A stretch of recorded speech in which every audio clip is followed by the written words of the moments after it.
Have you ever heard of the smile that brought down a dynasty? The year was 782 BCE. That's when King Yu became the ruler of the Western Zhou dynasty.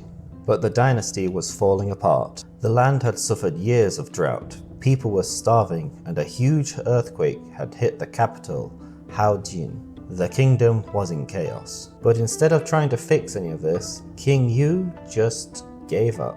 He ignored the suffering, turned away from politics, and surrounded himself with flatterers and yes-men.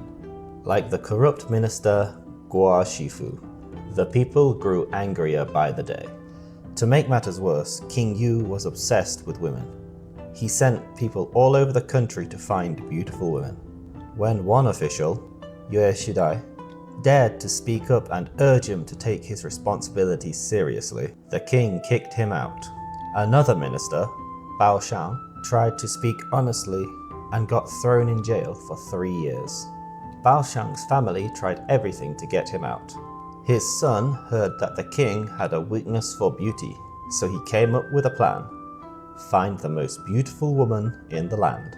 Eventually, he discovered a stunning girl who had been abandoned as a baby and raised by a humble couple. They gave her the name Bao Si, dressed her up, and presented her to the king. The moment King Yu saw Bao Si, he was mesmerized.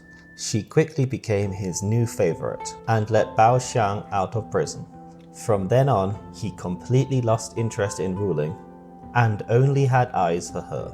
But there was just one problem. Bao Si never smiled. Not once. No matter how luxurious the palace, how fine the clothes, or how lavish the parties, she stayed quiet and cold. King Yu became obsessed with making her laugh. He even offered a reward of 1,000 gold coins to anyone who could make her laugh. One day, on a trip to Mount Li, that's near today's Lintong in Shanxi, the king and his court passed by a series of beacon towers. Back then, these towers were a military alert system. If enemies invaded, soldiers would light a fire on the towers, and the smoke would alert all nearby lords to rush to the capital and help defend the king. Seeing this, the scheming minister, Guo Shifu, had an idea. Why not light the beacons, just for fun? Get all the lords to rush in for no reason. Maybe the chaos will make Bao Si laugh. And guess what? The king actually agreed. They lit the beacons. Smoke filled the sky. One by one, the feudal lords gathered their armies and charged towards the capital, thinking the kingdom was under attack. But when they got there, they were told to go to Mount Li. There, they saw nothing. No invasion, no armies, not even a soldier.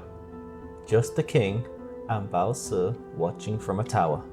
And down below, thousands of soldiers were trying to figure out what was going on, marching back and forth in confusion. And that's when it happened. Bao Si finally laughed. She laughed and King Yu was thrilled. He happily rewarded Guo Shifu and thought it was all worth it.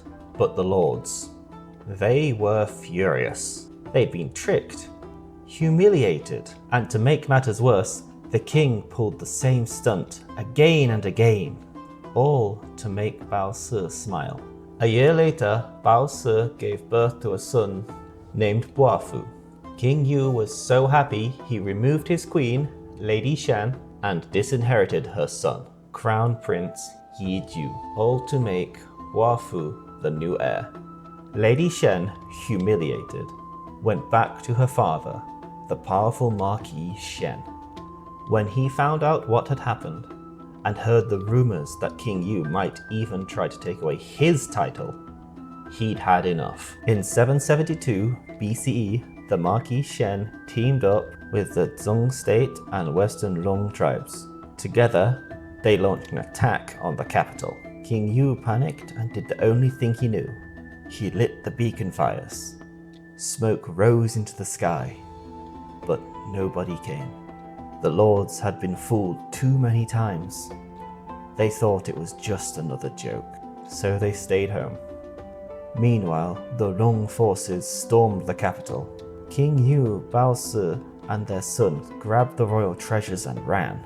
But they didn't get far. The king was killed. Bao Si and her son were captured, and the capital city, Haojin, fell. Just like that, the Western Zhou dynasty, which had ruled for almost 275 years, came to a tragic end, all because of an incompetent emperor obsessed with a smile.